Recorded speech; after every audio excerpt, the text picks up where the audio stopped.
Hi guys, Lanthea here. This is my first of a few tutorials on how I detail with Worbla. Specifically the details I did on my bracer for my Armored Ariel cosplay. This tutorial is going to cover how I made the fins, specifically the large fin. I already made another small fin, it just needs to be detailed, so we're going to concentrate on the large fin today.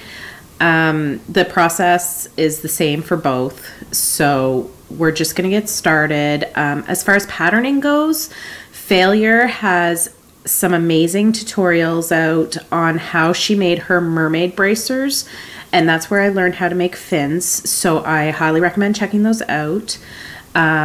Basically what I did was I patterned out my piece, tested it on newsprint, and then put it to craft foam and cut those pieces out, and that's what I'll be using as the center of each piece of my fin.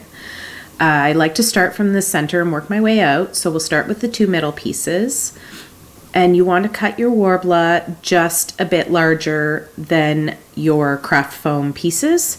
That way you have something to close the sides onto. So we want to get our heat gun, and we want to start heating both sides of Worbla. I like to heat both sides because Worbla, when it gets hot, it attaches to itself really well, whether you're using the adhesive side or not. So you want to put your craft foam in between the two layers of Worbla. I like to hit it with the heat gun again because the heat will ensure maximum adhesion. Oh yeah. So I like to really press the Worbla into the edges of the craft foam.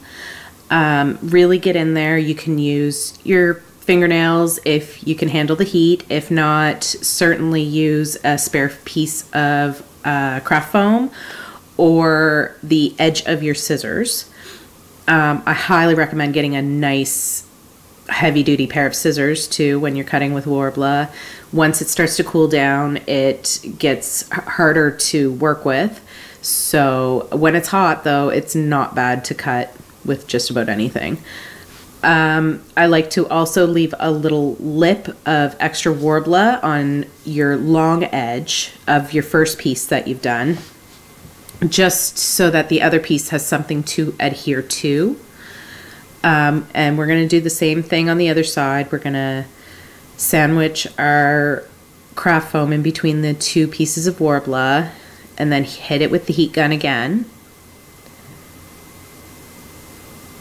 And really make sure you're getting in those edges because you don't want to have a lot of bubbles that can cause your Worbla to separate and expose your craft foam. This side you're going to trim up the entire way.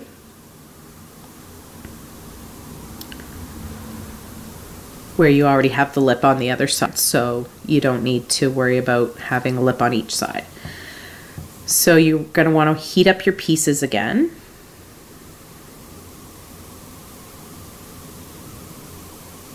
And when you're attaching the two pieces, sorry, it's kind of out of frame, but when you're attaching the two pieces, start at the top and work your way down. It's going to be, the base is going to be covered by a gem at the end anyway, so you're not going to need to be too concerned about that. So what I'm doing is pinching and pulling up gently on the Worbla itself to create that ridge, and then using my fingers to help mold the scoops of the fin itself. And then I like to let it cool resting on something so you get a nice 3D effect of the fin popping up off the bracer itself. And just let that cool while you work on your next couple of pieces. And the process is going to be the same.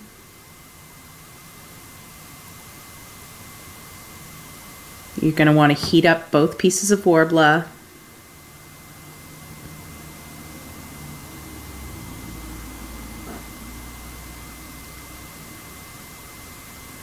Put your craft foam in between the layers. Heat again.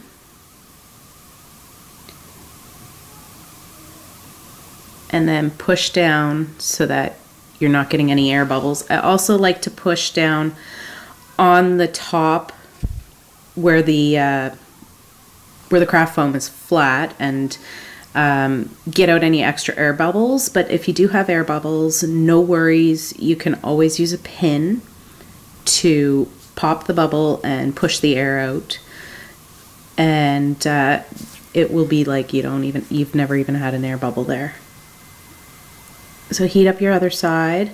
And don't forget to leave a lip of Worbla on the long edge of each of these pieces.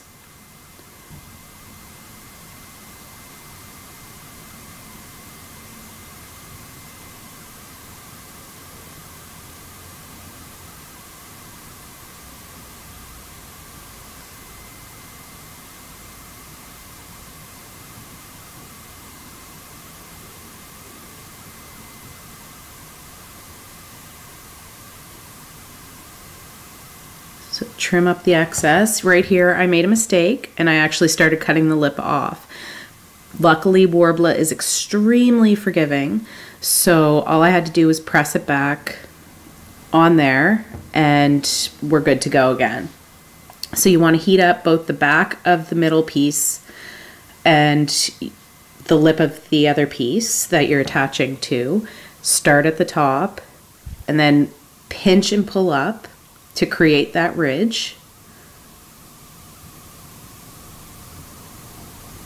And feel free to keep heating as you need to make the Worbla malleable enough to work with.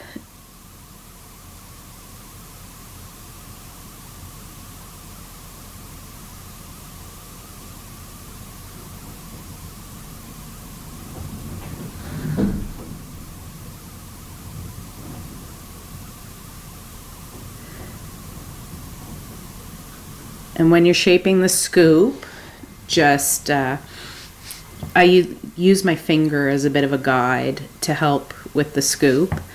And Worbla is super easy to manipulate into whatever shape you really want it to be in. So just let it cool a little bit while you're working on the next pieces and you'll be good to go. It should retain its original form that you let it cool in. If it doesn't though, and you heated something up too much, no worries. You can always fix things with Worbla. Just let it cool again. Heat it up, let it cool, no worries.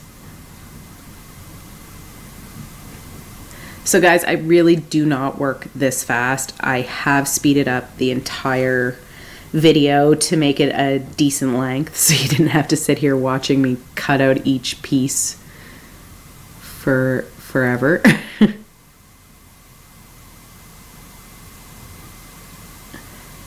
And again, leaving that lip.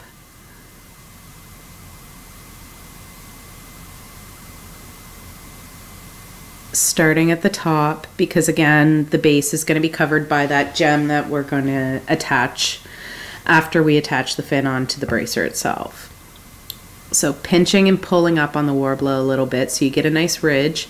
Don't worry about how the actual seams look because we are going to put some extra strips of Worbla on there just to give it some dimension and some extra detail that you can paint like I did with the gold.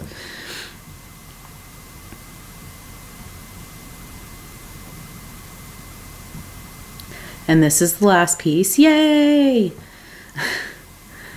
So we're going to heat both sides up.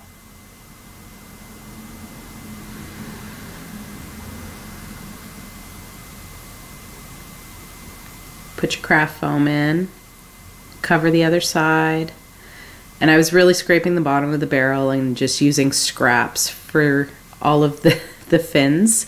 So it's not exactly the most ideal situation. You might want to use an actual fresh piece of Worbla to cut your pieces out of so that you're not having to pull and push bits of Worbla so that they cover all the edges.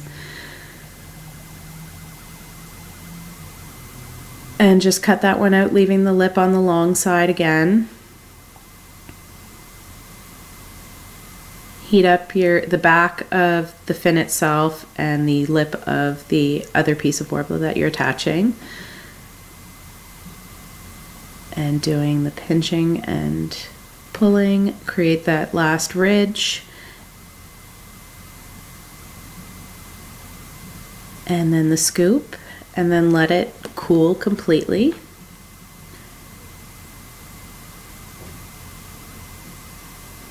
And there it is. So next up, we're going to detail a little bit. So what I like to do is just take a doubled up scrap of Worbla. You can certainly use, you know, nice, neat, fresh Worbla as well, but I just like to use scraps so that I can save my good Worbla for other things. You just want to heat it up a little bit. This is one of those times when you can actually heat up your Worbla before cutting it for detailing, unlike with those scales that I did on my breastplate.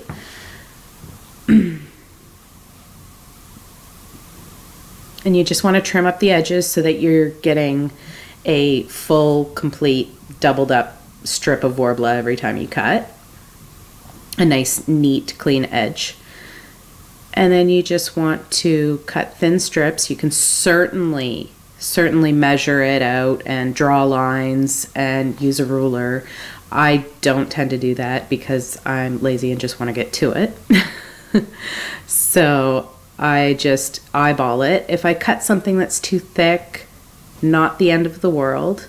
What you can do is you just heat it up, attach it to your piece, and while you're straightening it out and laying it down, you just tug on it a little bit, and you can get a thinner line that way. As I said, Worbla is very forgiving.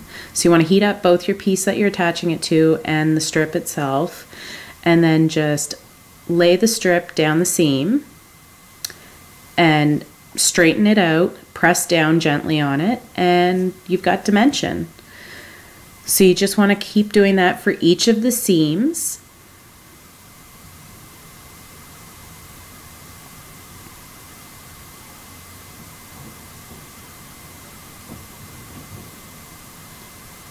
Straighten it out and press down gently on it just to make sure that it's got contact and is going to stay there.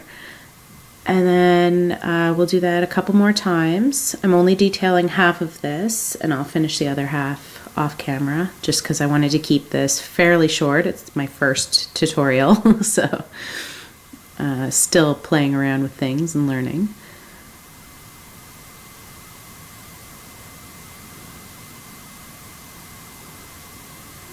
So just add on those last pieces. Worbla can just be snipped off with your fingernail at the end if you don't have an exposed edge.